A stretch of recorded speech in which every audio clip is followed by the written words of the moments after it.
Ayan tayo guys.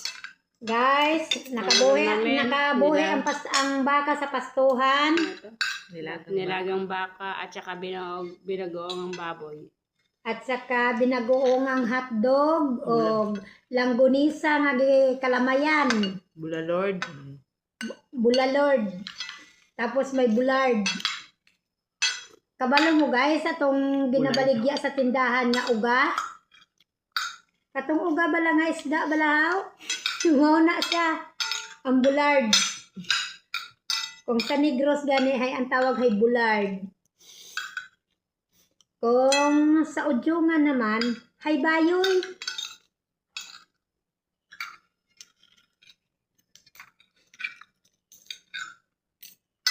Hambay gani tarong lumanon, hay bayoy gani na. Ang uga.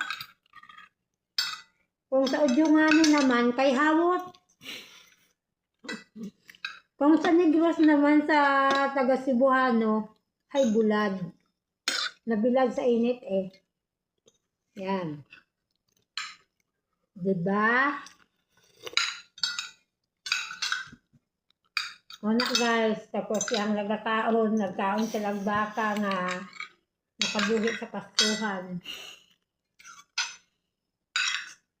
Ang baboy man nga gibutangan og bagoong alamang, nakahalin man at tangkal.